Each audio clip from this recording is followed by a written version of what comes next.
الله الرحمن الرحيم وصلى الله على النبي الكريم محمد وآله وأصحابه أجمعين. As we mentioned that Abu Ja'far al-Mansur, he was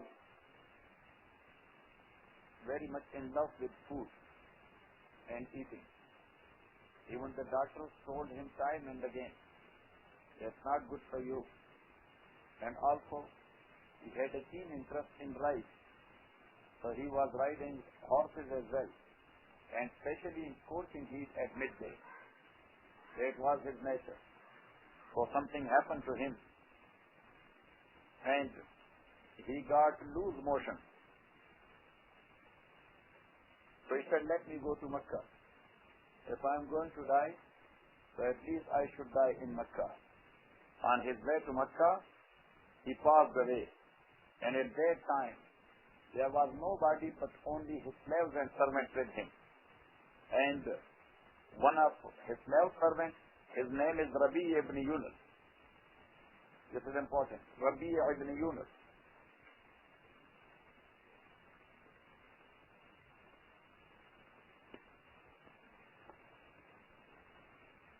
So he kept the secret of his death. And when he came back, so he told the family woman not to make any hue and cry, otherwise there will be a political turmoil. The Khalifa passed away and nobody is there to take control.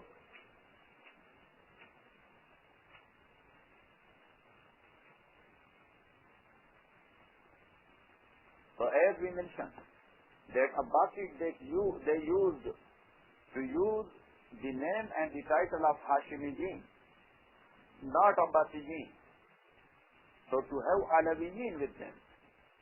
Otherwise, Alawiyin would have separated from them and it would have been a big trouble for them. So when the death news spreaded, Alawiyin came and they sat there for condolence. And they were looking here and there that what after his death?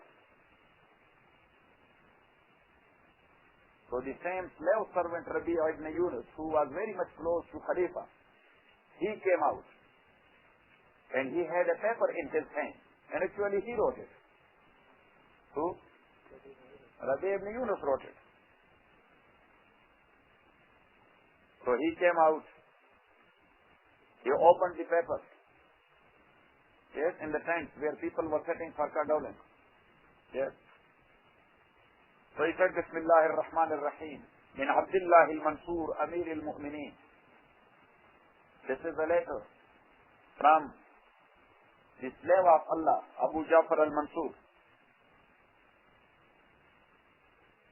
إلى من خلف من بني هاشم وشيعتي من أهل خراسان وعامة المسلمين. That this is for Banu Hashim, for their group, and to Muslims in general. So now look, this Rabi' ibn Yunus, he was a guy, and then, yes, he left the paper to fall down. So it fell down and he started crying. Yes, he started crying. Got it? So people in tents, they started crying as well. Because it was, yes. And by doing so, you can get sympathy very easily. Yes. So then, he picked up this paper. And he said, even though I am unable to read it, and you are unable to hear even. Yes. But he said, this is a ahad, or a promise by Amirul Mu'mineen. So I have to read it. فَأَنْفِتُوا رَحِمَكُمُ اللَّهِ. So keep quiet. May Allah have His peace on you. So people kept quiet. And then he said, Amirul Mu'mineen says, فَإِنِّي كَتَبْتُ كِتَابِي هَذَا. I have written this letter of mine. وأنا حي في آخر يوم من الدنيا وأول يوم من الآخرة. I am writing this when I am still alive, and I think this is my last day in this world and the first one for the hereafter. So I say salam to you people, and I ask Allah subhanahu wa ta'ala to protect you from fitna and turmoil after me.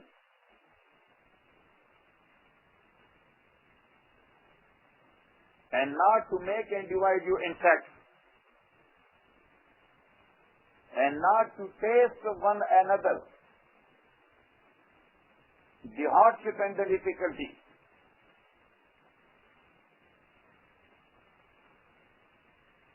And then he said that already you have given me a pleasure for Al-Mahdi, his son. As he mentioned, that it was supposed to be his brother after him, but he dropped him and he put his son instead of his brother, Al-Mahdi. So he said that this is my wasiyah regarding Mahdi.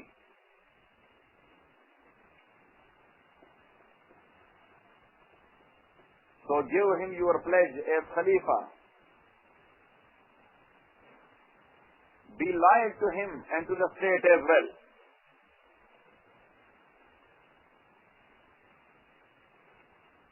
Then Rabi' ibn Yunus, he stayed there, and he was taking pledge of allegiance for Mahdi from people. And for Isa ibn Musa after Mahdi.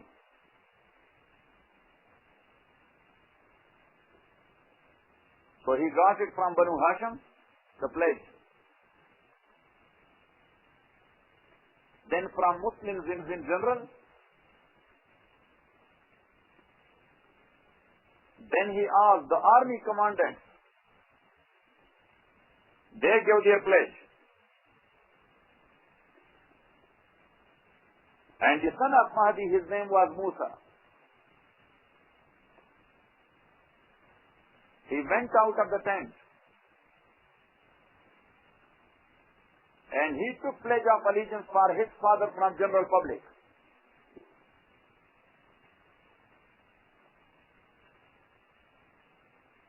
Then Abbas ibn Muhammad and Muhammad ibn Sulaiman. Abbas ibn Muhammad and Muhammad ibn Sulaiman both went to Mecca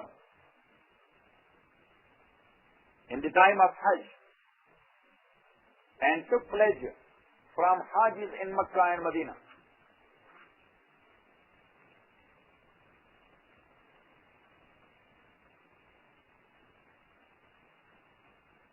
The date was 18 of Dhul Hijjah, 158 after Hijrah.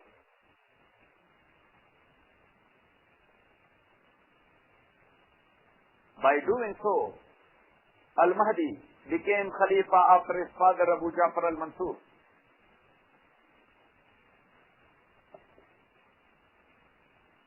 The time of Mahdi in Khalifa is from 158 to 169.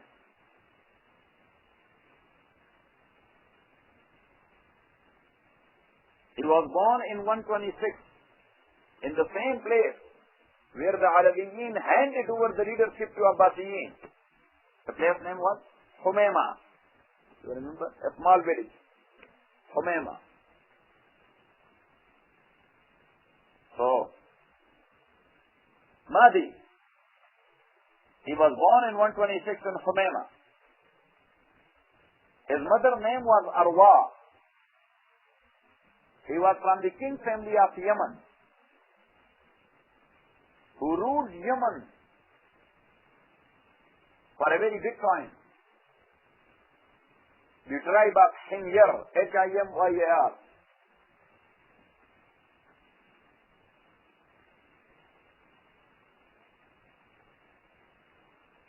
His father gave him a best education.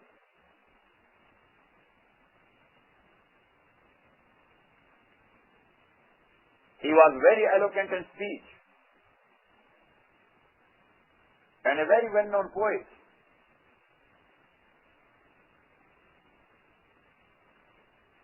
he was very hard for those who were trying to twist the concept of deen to their own desire. Certain people are there. खुद बदलते नहीं कुरान को बदल देते हैं. अल्लामा से कि खुद बदलते नहीं कुरान को बदल देते हैं. हुए किस दर्ज फकीहान हरम बे तौफीक. They are not going to change themselves. They are trying to change Quran to themselves. Just to their wishes. So such like people are called mulhideen. They are called what? Mulhideen.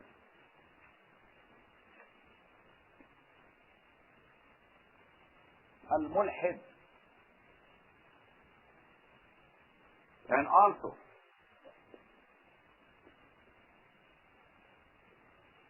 al-zindiq. Zindiq is one who claims to be a Muslim. But whatever he says, that is not the saying of a Muslim. That is the saying of a non-Muslim. Got it? And Zindiq is worse than Kafir. Zindiq is worse than Kafir. Because he can destroy the faith and beliefs of Muslims. Because people still think that he is a Muslim. But he is not. Like that Mal'oon Salman Rushdie. Yes? And yesterday he announced that I am not Muslim. Actually, to protect myself, I announced that I am Muslim. He is al-Ain. Yes? And that's why it is said that for Kafir there is Tawbah. For Murtad there is Tawbah. For Zindiq there is no Tawbah. For Zindiq. Got it or not? Got it? Okay. That is good.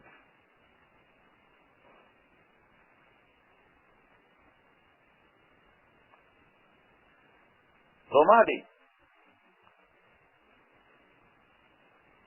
he used to sit openly to listen to general public.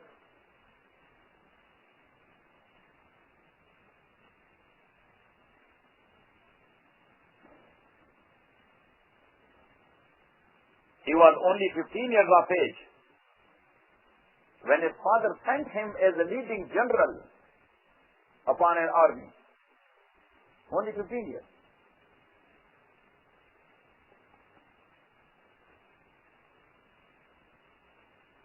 Against Abdul Rahman al-Azdi, the governor of Khurasan, when he made uprising against Khalifa. So the Khalifa Abu Ja'far al-Mansur, when he was sending an army to control the situation, so who was leading the army? This Mahdi. And he was a young man of only 15 years. Yes? So it means he was veteran. Yes, like John McCain. Yes. Anyhow.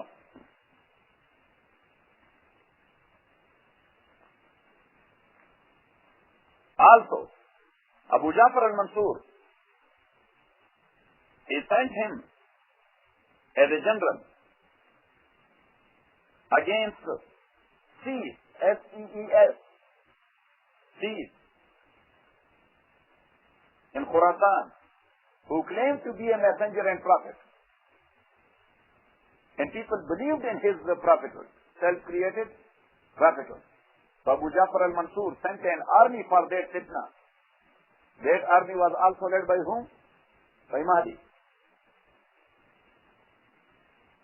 And in year number 153, he made him Amirul Hajj.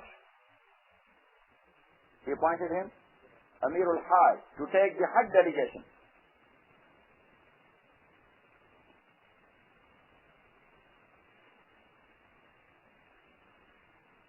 So when Bay'ah for Mahdi, our pledge of allegiance was given, so the Muslim said, As-salatu jami'ah, prayer is ready.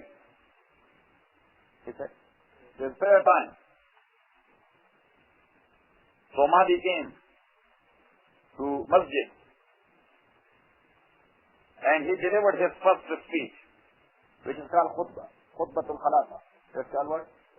Khutbatul Khalafa. He was very concise in his speech. He said, Inna Amir al-Mu'mineen abdun du'iyya fa'ajab. وَأُمِرَ فَأَطَاعَ. That Amir al-Mu'mineen, referring to his father, Abu Ja'far al-Mansur, that Amir al-Mu'mineen was a slave of Allah subhanahu wa ta'ala. So he is called by Allah and he responded. SubhanAllah, he is called by Allah and he responded. And he has been ordered by Allah subhanahu wa ta'ala and he obeyed. Yeah, subhanallah, what a ta'bir he was doing for death. He didn't say that Amir al-Mu'mineen, he died. No, he said, Abdun du'iya fa'ajaba. He was a slave servant of Allah. Allah called him, he responded. And he was a slave servant. Allah ordered him, he obeyed. And he broke in tears. So when he broke in tears, so look, without making any period or any stop, he said, Inna Rasulullah sallallahu alayhi wa sallam kad baka ala firaqil ahibba. Prophet sallallahu alayhi wa sallam, he broke in tears when someone from his kith and kin passed. Right. So nobody may blame me that you are crying. Khalifa is crying. That's how he was protecting himself. So he said, Inna Rasulullah sallallahu alayhi wa sallam qad baqa ala firaqil ahibba. And then, ya subhanallah, what he said? وَلَقَدْ فَارَقْتُ عَزِيمًا وَقَلَّبْتُ جَسِيمًا. What a sentence. وَلَقَدْ فَارَقْتُ عَزِيمًا وَقَلَّبْتُ جَسِيمًا. فَارَقْتُ عَزِيمًا, I am separated from a very great man. Means his father. I am separated from a very great man. وَقَلَّبْتُ جَسِيمًا. And I have been given a very heavy duty. وعند الله أحتسب أمير المؤمنين. And with Allah subhanahu wa ta'ala, I do believe Amir al-Mu'mineen would be rewarded. وبه عز وجل أستعين على خلافة المسلمين. And by that Allah, or from that Allah, I seek support and help to lead the Ummah.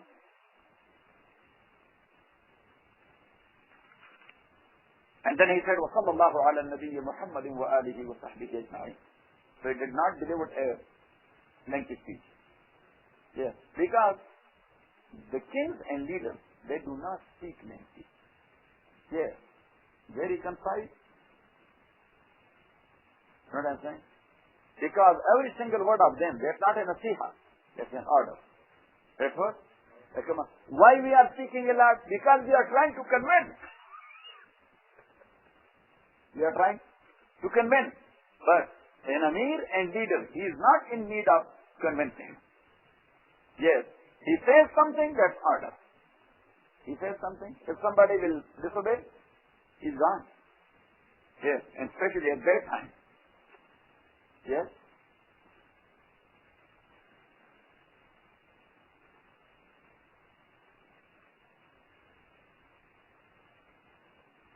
Before him, his father and grandfather both, Abu al-Abbas al-Saffah and Abu Ja'far al-Mansur, they were religious people, but they were very harsh and hard. They were not tolerating any opposition. Anybody who opposed, he is gone. But Mahdi was known for his softness and kindness.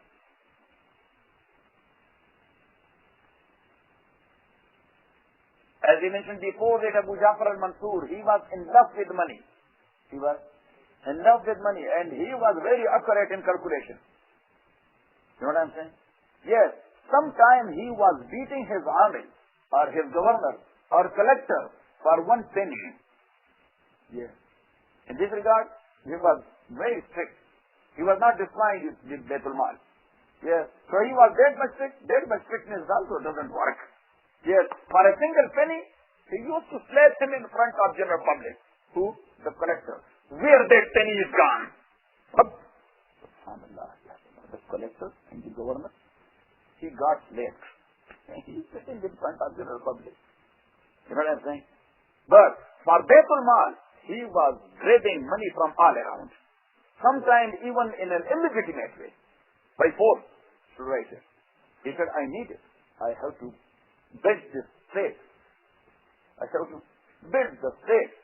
As we mentioned, that Baghdad is built by whom? By Al-Mansur. Yes, that's why it was called Al-Mansura. In the beginning, it was called Al-Mansura. And I told you the story. That as Abu Hanifa rahmatullahi alayhi was not accepting the post of Chief Justice, so not only putting him in prison and beating him. No, he gave us another tough job. Yes, hundreds of thousands of bricks are coming to build what? Baghdad, and hundreds of masons are working here. Yes, and Khalifa Mansur, he ordered Abu Hanifa that you have to count the bricks. What a difficult job. Yes, that was a punishment for Abu Hanifa, rahmatullahi alayh. So he asked the Harkaran, because at that time there was no trucks. So they were bringing by camels and horses and donkeys and mules. Yes, so they asked them to put it in a square. Yes, to put it what? In a square. And as we mentioned, that he is the first one in history who counted bricks by measurement. Who? Abu Hanifa. Otherwise, before him, it was counting 1, 2, 3, 4, 5, 6, 7. Yes, if you will count 1,000, your fingers are big. Yes? So Abu Hanifa said, rahimahullah, they put it in a square like this. And then he measured it. Like this, and then he calculated. Yes. And in the evening, Khalifa used to come. He said, Imam, how much? He said, that much. Said, you counted it? Said, yes. Said, are you sure? Said, yes. Said, I don't think so. So Imam was a strong man. He said, you should count it. Yes.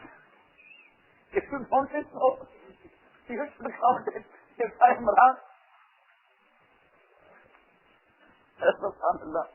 What do you mean? You are really Yes. It is said that one king, as he was shaving his head, so the barber who shaved his head, so he asked the barber that, what do you think? How many hairs are there which you shaved? Yes. So he said that this is 700,000 and 50,000 and 3. So he said, are you sure? He said, yes, you can count it.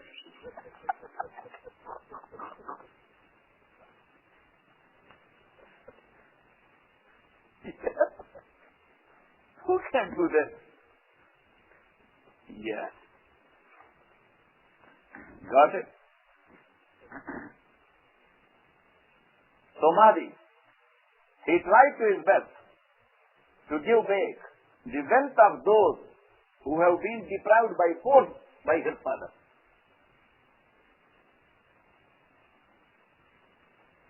And some Alawiyin who got imprisoned by his father because he was afraid of coup d'etat. What? Coup d'etat. Yes, in Pashto we call coup d'etat. In English they call coup d'etat. Yes, I think that the British, they learned it from us. Yes, from Pashtoon. Because as you know, that Pashtoon, they don't know anything but only coup d'etat. They are ready for uprising every time. Yes, they don't have any other business. Yes. So anyhow, Abu Ja'far al-Mansur was very much afraid of coup d'etat by Alawiyin. He imprisoned them. So when Mahdi took over, he said, bring them out of there. And he said, sorry. From my father's side, I am very sorry.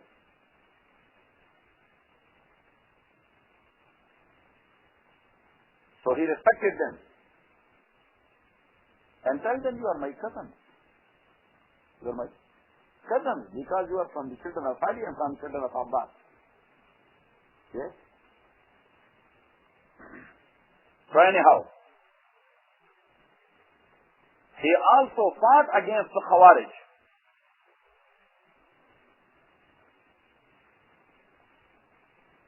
He released all those in prison.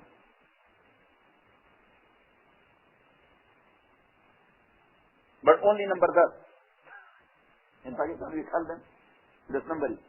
So number 10 is very dangerous person. But Very dangerous. So he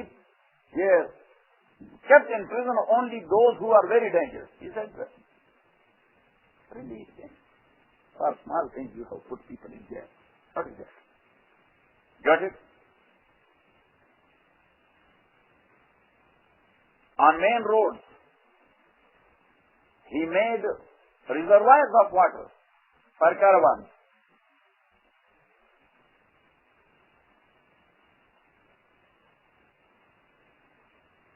People in prison, he used to give them a lot and to give their family as well. And also, those who had some epidemic disease,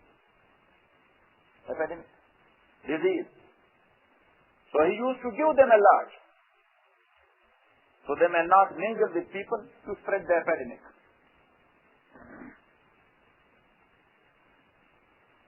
He expanded Masjid al-Haram, but the only thing which he did, that the name of Walid ibn Abdul Malik from Umayyad, King Walid ibn Abdul Malik from Umayyad, it was written there on Haram, which he expanded. So he said, throw it. You know what I'm saying? Erase it.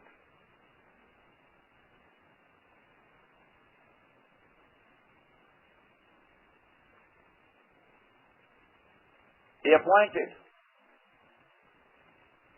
some secret keepers in every big city, and their only duty was not to tell him about general public, that Mr. So-and-so, he is trying like this, or he is doing like this, or, as you know. Got it? No. Just tell me only about officials, government officials. It's what they are doing. So that was FBI against whom? Against government officials, not against general public. So that's why government officials, they were very much afraid of, because they were not aware of that Haji Fazl is sitting here. Maybe he is one of those secret people. Yes, and that is good. So that's why justice and peace, it was spread in the time of Madi everywhere. And Baghdad became a center of education and a center of business as well.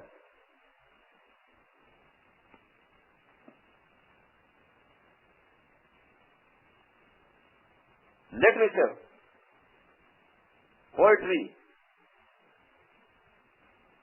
tib means medical field, medicine, and music. These were the four famous things in the time of Mahdi. He himself was very keen of music. Before Mahdi,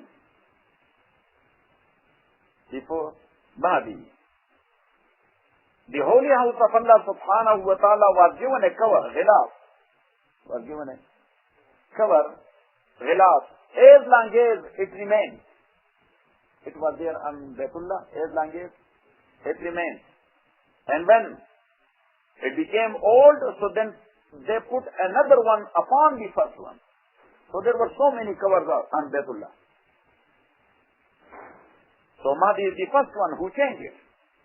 He said every year before Hajj, Kaaba may be given a new cover, a new ghilaf. And the old one, that may be taken out. Now the same sunnah is going on. This is sunnah of who? Khalifa al-Madi. So furthermore, inshallah tomorrow, but brother Zishan, he brought you people some food.